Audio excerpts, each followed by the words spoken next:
fatusbihu ala ma fa'altum nadimin.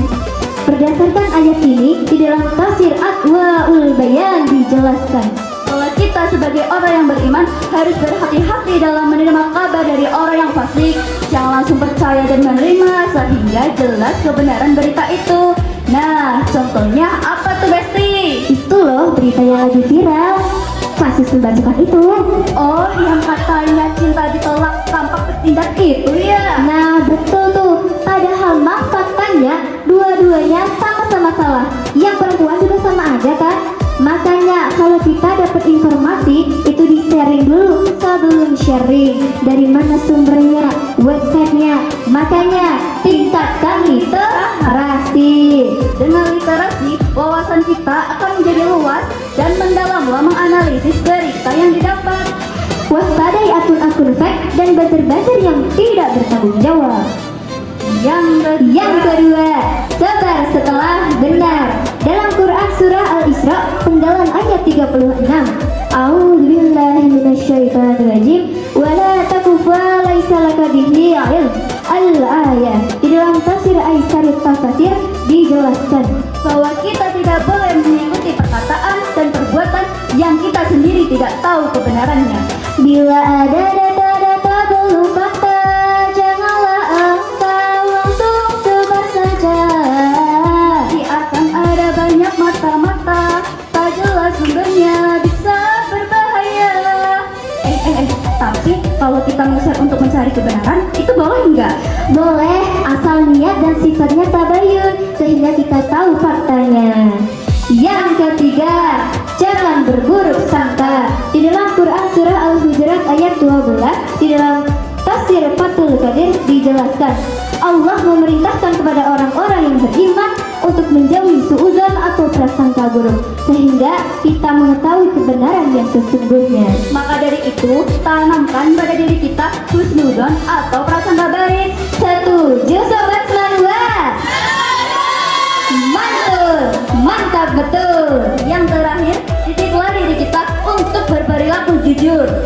Jangan sampai kita mengejar viral yang padahal itu belum tentu benar. Kenapa? Karena sabda Rasul, inna sidqa yahdi illal birri wa innal birra yahdi illa jannah. Bahwa kita sesungguhnya kejujuran membawa kita kepada kebaikan dan kebaikan mengantarkan kita ke surga. Hadis riwayat Bukhari.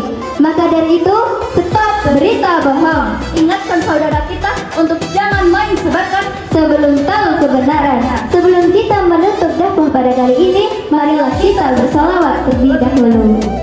Sallu ala Nabi Muhammad sallallahu alaihi Mawlaya salli wa sallim daiman abadan ala habibika khairil khalqi kullihim. Mawlaya salli wa sallim daiman abadan ala habibika khairil khalqi kullihim. Kalau ada berita jangan main sebar saja. Ruh kita mencerna, jangan asal baca saja. Maulaya sholli wa sallim daiman abadan ala habibika khairil khalqi kullihim. Semoga salawat tadi dapat memberikan berkah kepada kita semua. Wabillahi taufiq wal hidayah. Wassalamualaikum warahmatullahi wabarakatuh. Baik, terima kasih. A'udzubillahi minasyaitonirrajim. Bismillahirrahmanirrahim. Wa bihi nasta'in wa ala umuri dunya waddin. Wassalatu wassalamu ala asrofil anbiya'i wal mursalin wa ala alihi wa sahbihi ajmain. Yang terhormat Kepala SMA Negeri 1 Wadas Bintang, Ibu Uci Susiani MPD. Yang saya hormati seluruh dewan juri dan teman-teman yang saya cintai dan saya banggakan. Pertama-tama marilah kita panjatkan puji syukur atas kehadirat Allah Subhanahu wa taala, atas karunia dan nikmatnya kita dapat berkumpul pada hari ini tanpa ada halangan suatu apapun. Sholawat serta salam senantiasa kita sanjungkan kepada baginda Nabi Agung Muhammad Sallallahu Alaihi Wasallam, dan semoga kita mendapat Assalamualaikum Ustazah. Waalaikumsalam warahmatullahi wabarakatuh. Senang sekali bisa berbagi ilmu bersama teman-teman semua di sini. Baik, di sini kami meminta bimbingannya nih untuk materi pakai waktu. Baik. Jadi seberapa penting sih waktu itu dalam ajaran-ajaran Islam? Nah, waktu itu dalam ajaran Islam sangat penting. Bahkan waktu dalam ajaran Islam itu sudah dijadikan janji atau sumpah oleh Allah Subhanahu wa taala dalam surat Al-Asr ayat 1 sampai 3 yang berbunyi wal asri innal insana lafi husri illal ladzina amanu wa 'amilus solihati wa tawassaw bil haqqi wa tawassaw bis sabr. Yang artinya sesungguhnya manusia dalam keadaan celaka kecuali orang-orang yang beriman, beramal soleh, dan orang-orang yang selalu menunjukkan kepada kebenaran. Nah, Al-Quran ini juga berkesinambungan dengan salah satu hadis dari hadis riwayat An-Nasai dan Al-Hakim tentang mendahulukan 5 perkara sebelum 5 perkara, yaitu dahulukan manfaatkan masa mudamu sebelum datang masa tuamu, manfaatkan masa sehatmu sebelum datang masa sakitmu, manfaatkan kekayaanmu sebelum datang kefakiranmu, manfaatkan waktu luangmu sebelum datang kesibukanmu, dan yang paling penting adalah manfaatkanlah hidupmu sebelum datangnya kematianmu. Nah, di sini kita dapat menggarisbawahi bahwasanya nih kita itu hidup sebenarnya jangan dibatasi oleh waktu. Apabila kita selama hidup di dunia diisi dengan hal-hal kebaikan, diisi dengan beramal saleh, beribadah, otomatis kita sedang menyiapkan investasi besar untuk di akhirat nanti.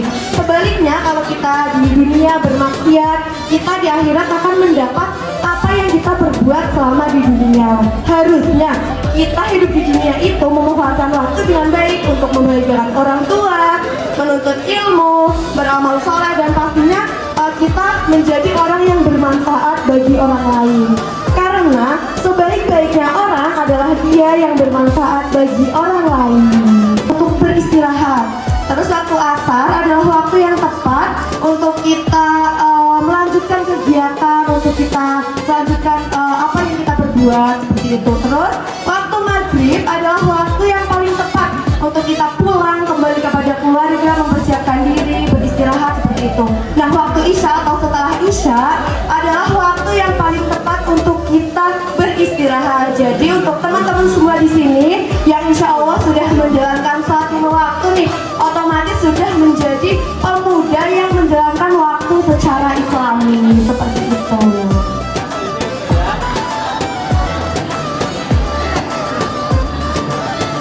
Nah, selanjutnya Ustazah, kita itu ada yang namanya gaya hidup produktif nih.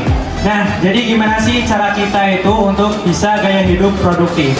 Nah, gaya hidup produktif yang dimaksud itu produktif yang positif ya. Produktif itu berarti tersusun, bukan so sibuk. Nah, produktif di sini dimaksudkan bangun pagi, beribadah, berolahraga, sekolah, menuntut ilmu, membantu orang tua, bermanfaat bagi orang lain. Karena Selamat datang ya di acara dakwah milenial berakhlak.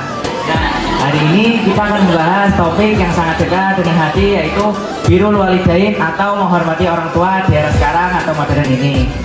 Nah, sebelumnya perkenalkan dulu, nama saya Hafiz Alfiansyah selaku pembawa acara. Dan yang di samping saya itu adalah Ustazah Jasita.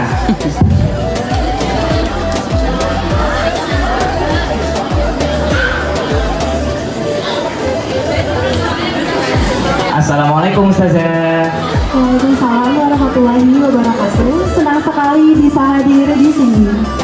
Ustazah, sekarang kan banyak anak muda ya yang merasa berbakti hanya dengan mengirimkan uang ke beberapa barang saja.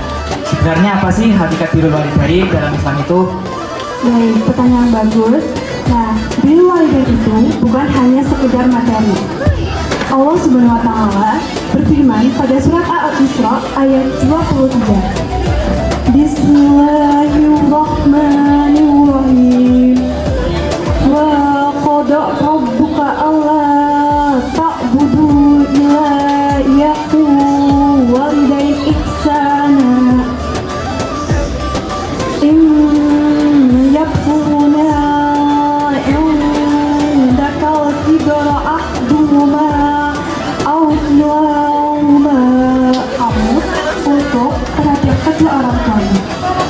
Nah, berbakti berarti merendahkan diri di hadapan mereka dengan cara kasih sayang dan kesopanan. Nah, kalau contohnya di era modern ini adalah kita itu menaruh smartphone atau handphone saat orang tua kita itu sedang berbicara atau mengajak kita itu sedang berbicara, seperti itu. Oke, cukup jelas sekali ya penjelasannya dari Ustazah. Menaruh HP saat berbicara dengan orang tua itu mungkin terlihat sepele, tapi sulit dilakukan. Untuk pertanyaan selanjutnya, bagaimana sih etika berkomunikasi dengan orang tua melalui media sosial? Oke, baik. Nah, kita bisa menggunakan kata-kata yang sopan, yaitu tidak menyakiti hati kedua orang tua kita. Terus yang paling penting adalah kita sebagai anak, kalau misalnya orang tua kita sedang memberikan pesan melalui WhatsApp ataupun itu media sosial, kita sebaiknya sebagai anak itu menjawab itu dengan secepatnya. Maksudnya agar orang tua kita itu tidak khawatir terhadap anaknya. Biasanya kan orang tua itu tanya kayak misalnya lagi apa, lagi di mana. Kalau kita misalnya pulang sekolah nih, pulang jam berapa, kok nggak pulang-pulang. Nah, sebaiknya kita sebagai anak itu menjawab pesan terhadap orang tua itu secepatnya, karena pasti orang tua kita itu pasti khawatir terhadap anaknya. Terus yang paling penting nih adalah setiap kita mengirimkan pesan, awal pesan yaitu kita sebagai anak menggunakan kata atau kalimat, yaitu menggunakan kata yang sopan. Contohnya pertamanya itu adalah Assalamualaikum terhadap orang tua kita. Oke, sebelum kita tutup, apakah ada pesan moral mungkin untuk teman-teman kita yang sedang melihat dari Ustazahnya? Oke, baik teman-teman semuanya. Mungkin dunia itu mengejarmu, tetapi doa orang tua itu tetap tegak berdiri dan selalu ada untukmu. Nah, kalian sebagai anak itu jangan menunggu orang tua itu telah tiada baru kalian itu merasa kehilangan. Nah, berbaktilah sekarang selagi pintu surga itu masih terbuka lebar di rumahmu. Seperti itu. Terima kasih. Alhamdulillah, terima kasih atas ilmunya Ustazah.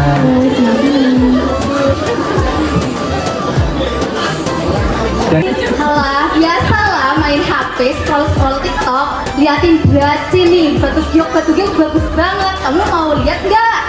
Dari tadi pagi sampai beduk gini, kamu masih jingle main HP? Apa nggak kesetit mata kamu?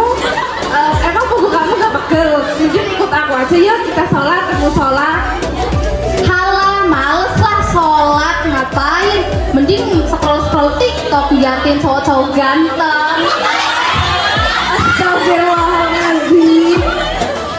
Liz, kamu tahu nggak sih kalau dalam Islam itu waktu sangat berharga tahu. Jangan sampai kamu nunda-nunda ibadah cuma karena liatin cowok ganteng batu giok itu. Ya nggak apa-apa lah, kan kita juga masih muda, waktu kita masih panjang, meninggal pun masih lama, jadi ya santai aja. Jarum jam tidak berputar ke kiri, itu artinya waktu yang sudah berlalu tidak bisa diulang kembali. Walaupun kamu punya harta banyak banget, punya mobil Ferrari, punya Lamborghini, tapi kamu nggak akan bisa beli waktu yang udah berlalu. Berarti kalau aku scroll TikTok terus, itu termasuk menyia-nyiakan waktu dong. Kalau berlebihan, jelas iya dong. Kan untuk kamu masih muda ya, kamu masih produktif, kamu harus bisa memanfaatkan waktu kamu buat hal yang lebih bermanfaat. Males sih kalau sholat doang. Kalau masa mudanya cuma tidur kayak aku, gimana dong Nes? Kamu masih muda, sebaiknya jangan banyak tidur, makanya kamu boyokan tahu. Sayang banget kalau kamu muda-muda udah boyokan. Iya, bahkan Rasulullah SAW saat kita sehat, saat punya waktu luang, kita sering kan kayak lupa kita punya kewajiban sebagai pelajar, kewajiban sebagai umat Islam untuk beribadah. Nah, mulai dari sekarang, ayo sih kita Aku waktunya cuma buat main-main doang. Terus itu gimana dong, kan udah terlanjur. nggak apa-apa kok. Yang penting sekarang kamu sudah mulai sadar dan sudah mulai berubah. Baiklah, insya Allah mulai sekarang aku akan rajin-rajin meluangkan waktuku untuk berbuat baik. Nah, bagus kayak gitu. Oh iya, daripada kamu dari pagi sampai beduk-beduk gini cuma lihat batu giok, jadi kamu kerjain tuh tugas kamu. Kan tugas kamu numpuk loh, masih banyak hutang tugas sama guru. Kalau dikasih tugas cuma ditumpuk, nggak akan ada selesainya. Sampai Upin Ipin SMA aja nggak bakal selesai. tahu kalau cuma gitu. Iya juga sih ya, aku akan mulai rajin dari sekarang. Wah, Masya Allah, keputusan kamu itu sangat baik loh. Makasih ya Nis, sudah selalu nasehatin aku. Sama-sama, aku senang kalau bisa selalu nasihatin kamu. Teman-temanku, dari kisah sederhana tadi, kita bisa belajar. Itu masih panjang dan sering menunda-nunda waktu. Padahal tidak ada seorang pun yang tahu sampai kapan Allah Subhanahu wa Ta'ala memberikan kesempatan kita untuk hidup. Jadi selama ini mungkin aku terlalu mudah terpancing. Ya, media sosial itu seperti cerminan iman. Jika kita isi dengan kebencian, maka yang terlihat juga kebencian. Tapi, jika kita isi dengan kebaikan, insya Allah jadi pahala. Aku pernah ikut menyebarkan postingan yang belum tentu benar. Cuma karena ikut-ikutan. Itulah pentingnya bijak dalam bermedia sosial. Jangan gibah, jangan gosip, dan jangan warahmatullahi wabarakatuh.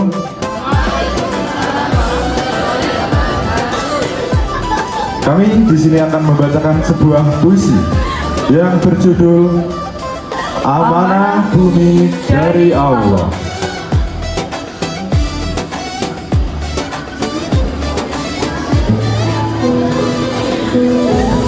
Di bawah langit biru yang Allah bentangkan, kita berpijak di bumi yang penuh keberkahan.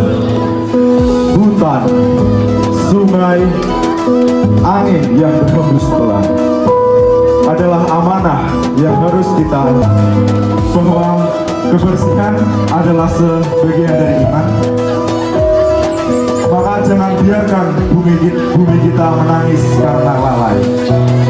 Jangan biarkan sungai keruh karena tangan kita sendiri. Mari Generasi nanti akan tersenyum bahagia mewarisi bumi yang masih indah warnanya. Mari bersama menjaga ciptaannya sebagai khalifah di bumi yang penuh makna. Menjaga alam adalah amanah yang mulia, titipan dari Allah, Tuhan semesta alam kita. Terima kasih.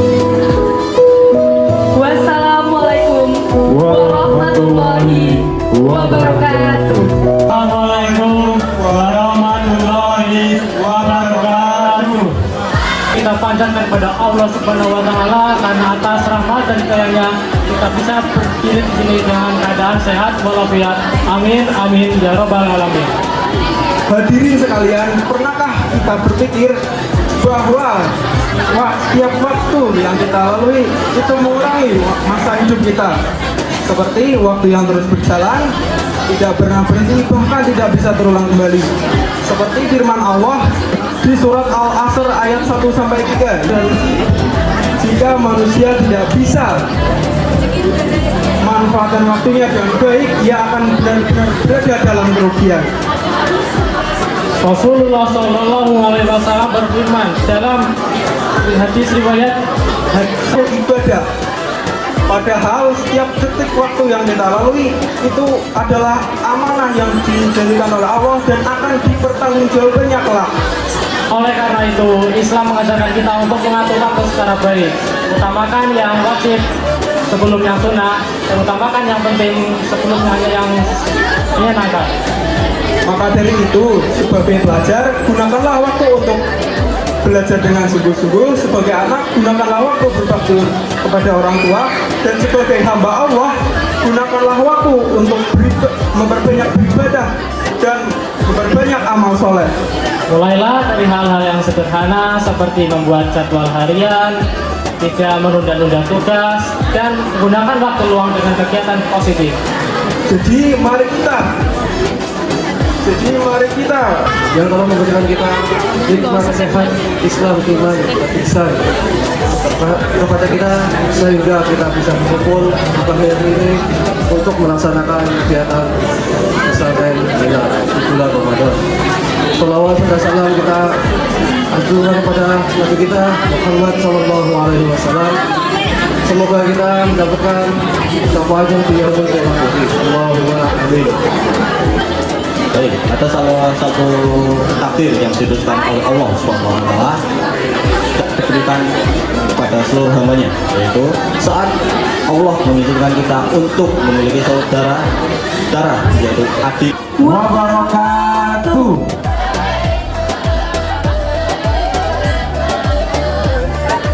Bismillahirrahmanirrahim. Alhamdulillahilladzi wakafa. Wassalatu wassalamu ala sayyidina nabiyil mustafa wa ala alihi wa ashabihi wa min ahli sidqi wal wafa. Rabbi israh li sadri wa yassir li amri wa hlul 'uqdatam min lisani yafqahu qawli amma ba'du. Kepada yang terhormat Ibu Kepala Sekolah SMA Negeri 1 Wadas Lintang dan yang kami hormati Bapak Ibu Guru beserta staf karyawan dan teman-teman yang berbahagia. Pertama-tama, marilah kita panjatkan puji dan syukur kita kehadirat Allah Subhanahu wa Ta'ala yang telah memberikan kita berlimpah-limpah kenikmatan. Ia sudah memiliki pemahaman yang dalam tentang keislaman. Salah satu kisah yang paling menginspirasi adalah ketika ia ingin mengetahui bagaimana cara Nabi melaksanakan sholat malam. Abdullah bin Abbas sampai rela bagaimana engkau memperoleh ilmu? Abdullah menjawab, dengan lidah yang gemar bertanya dan akal yang suka berpikir. Ilmu bukan hanya untuk meraih kesuksesan dunia, namun juga untuk pemandu berkehidupan yang lebih baik dan bermakna untuk di kehidupan akhirat nanti. Dari Abdullah bin Abbas, kita diajarkan bahwa ilmu tidak memiliki keterbatasan. Bahkan untuk seseorang yang masih begitu muda dan tidak memiliki pengalaman sekalipun. Sepanjang hidupnya, Abdullah bin Abbas menganggap ilmu adalah salah satu harta yang paling berharga dari sesuatu apapun. Karena ilmu adalah salah satu hal yang paling memanfaatkan bagi kehidupan kita. Hadirin hadirat rahimakumullah, dapat kita tarik kesimpulan dari cerita tersebut bahwa betapa pentingnya, betapa wajibnya kita untuk menuntut ilmu. Sehingga Nabi Muhammad SAW bersabda, mudahkan salahnya menuju surga. Amin Allahumma amin. Demikian kisah yang dapat kami bagikan kepada teman-teman semuanya. Apabila terdapat kesalahan kata yang mungkin menyinggung perasaan dari teman-teman, kami mohon maaf yang sebesar-besarnya. Saya akhiri, wallahul muwaffiq ila aqwamit thoriq. Wassalamualaikum warahmatullahi wabarakatuh. Suatu ketika, ada seseorang yang datang kepada Abdullah bin Abbas dan ia bertanya, bagaimana engkau memperoleh ilmu? Abdullah menjawab, dengan lidah yang gemar bertanya dan akal yang suka berpikir. Ilmu bukan hanya untuk meraih kesuksesan dunia, namun juga untuk pemandu berkehidupan yang lebih baik dan bermakna untuk di kehidupan akhirat nanti. Dari Abdullah bin Abbas, kita diajarkan bahwa ilmu tidak memiliki keterbatasan. Bahkan untuk seseorang yang masih begitu muda dan tidak memiliki pengalaman sekalipun. Sepanjang hidupnya, Abdullah bin Abbas menganggap ilmu adalah salah satu harta yang paling berharga dari sesuatu apapun. Karena ilmu adalah salah satu hal yang paling memanfaatkan bagi kehidupan kita.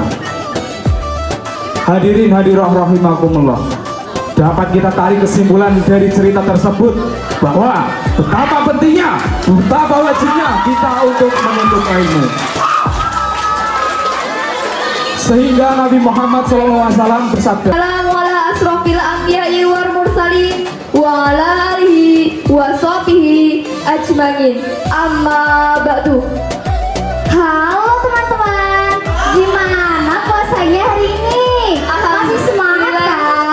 Alhamdulillah masih semangat dong. Terkhusus buat teman-teman yang wajahnya bercahaya nih pada pagi hari ini, izinkan kita menyapa dengan sedikit pantun.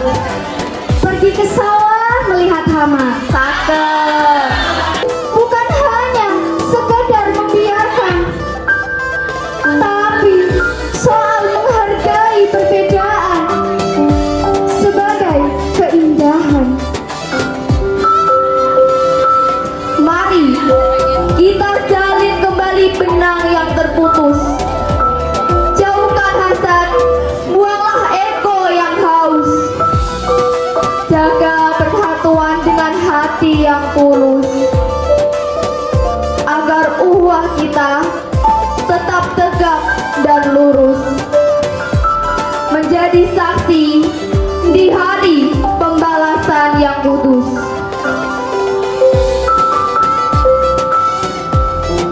Seorang muslim adalah saudara bagi muslim lainnya. Ia tidak menzoliminya dan tidak pula membiarkannya disakiti.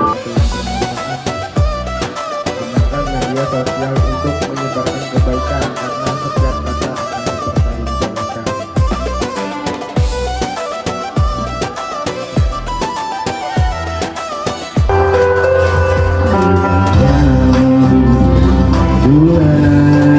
Laut yang luas terbentang, sawah yang hijau berhambar, indahnya alam negeriku. Indahnya pepohonan, sejuk dan segar udaranya, banyak hewan bercengkrama, indahnya alam negeriku. Terima kasih Tuhan atas segala kuasa-Mu, Kau ciptakan alam yang indah ini. Oh, terima kasih Tuhan atas segala kuasa-Mu, Kau ku jaga indahnya negeriku.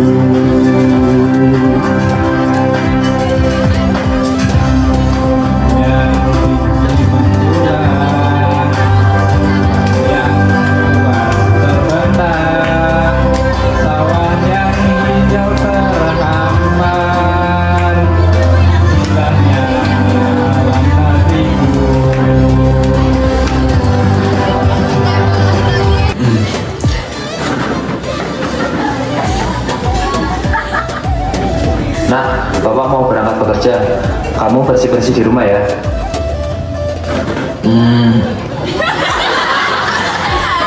Assalamualaikum. Waalaikumsalam.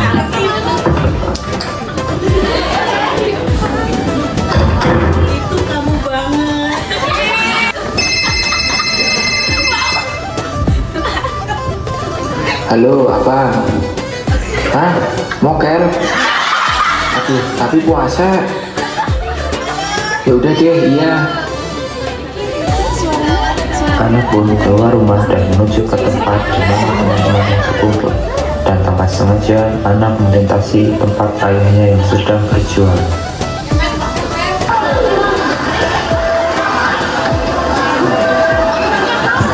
Ya Allah, hari ini sepi ya.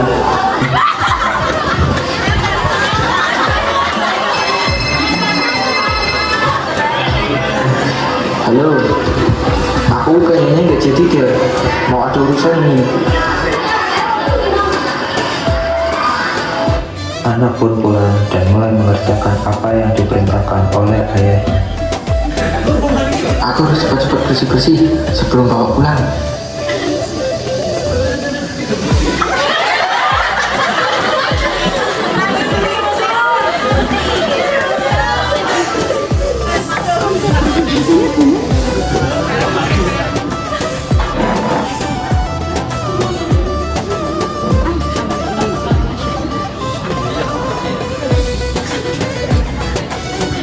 Setelah azan asyar di sore hari dan setelah ayah selesai berjualan, ayah pun pulang ke rumah.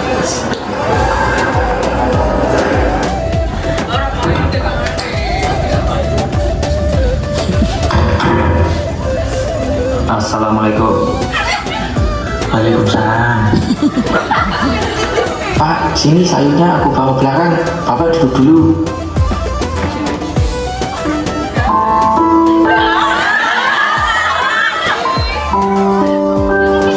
Maaf ya Pak, kalau selama ini aku kurang ajar sama Tapi sampah plastik jadi hiasan di pinggir jalan. Hari ini kita bakal bahas sesuatu yang sering dianggap sepele, tapi dosanya bisa mengalir terus kalau kita abaikan, yaitu menjaga alam. Sudah hadir bersama saya Devi sebagai host dan pacar saya Revani sebagai pembicara. Assalamualaikum warahmatullahi wabarakatuh. Waalaikumsalam warahmatullahi wabarakatuh. Senang sekali nih bisa membahas hal ini. Karena dalam Islam itu bukan hanya hablum minallah, tetapi juga hablum minallah, yaitu hubungan dengan bumi. Oh iya Kak, sering kita dengar kalau manusia Bagian dari iman. Jadi kalau kita sholatnya rajin, tetapi setelah makan snack plastiknya dibuang sembarangan, ada puzzle iman kita yang hilang. Kebersihan dalam Islam itu holistik. Budinya bersih, hatinya bersih, lingkungannya juga harus bersih. kelihatannya simpel ya, tapi berat praktiknya. Nah Kak, kasih tips dong, apa sih amal jariah lingkungan yang bisa kita mulai dari sekarang sebagai pelajar? Boleh nih, ada 3 hal simpel yang bisa kita lakukan. Yang pertama merupakan sedekah air dan tanaman. Rasulullah SAW bersabda, barang siapa yang menanam pohon, lalu buahnya dimakan oleh ros air. Yang ketiga merupakan manajemen sampah. Pilah sampah dari rumah, anggap saja setiap sampah yang kita lakukan, anggap saja setiap sampah yang kita taruh di tempatnya merupakan salah satu langkah kita menuju ridho Allah. Adab dan juga ilmu. Engkau akan mendapatkan gelar. Tetap kau mungkin hafal ribuan baris ayat atau menelan habis logika yang paling hebat. Dari kami, sebelum kami mengundurkan diri, izinkan kami menyampaikan sebuah pantun. Scroll TikTok sambil rebahan. Tiba-tiba terdengar azan maghrib. Tak lupa sholawat serta salam kepada Nabi Muhammad Sallallahu Alaihi Wasallam, dan semoga kita semua mendapatkan syafaatnya kelak di hari akhir nanti. Sebelumnya perkenalkan, nama saya Fahri Yahya dan rekan Saya Alif Alfianto. Di sini kami akan menceritakan suatu kisah tentang persaudaraan yang menguatkan umat. Teman-teman yang dirahmati Allah, Pertama-tama, marilah kita panjatkan puja dan puji syukur kehadirat Allah Subhanahu wa Ta'ala yang telah memberikan kita nikmat sehat sehingga kita bisa berkumpul pada acara hari ini tanpa halangan suatu apapun. Kita ucapkan salawat serta salam kepada Nabi Agung Muhammad Sallallahu Alaihi Wasallam yang kita nantikan syafaatnya di yaumil akhir nanti. Amin, amin ya robbal alamin. Hadirin yang dirahmati Allah Subhanahu wa Ta'ala, berdirinya kami di sini, kami ingin menyampaikan sebuah dakwah dengan tema menuntut ilmu adalah kewajiban bagi seluruh umat muslim. Dalam Islam, menuntut ilmu bukanlah pilihan, namun kewajiban. Nabi Agung Sallallahu Alaihi Wasallam bersabda, "Thalabul ilmi fardatun ala kulli muslimin," yang artinya menuntut ilmu adalah kewajiban bagi seluruh umat muslim. Hal ini menunjukkan bahwa menuntut ilmu adalah hal yang sangat penting dalam kehidupan sehari-hari.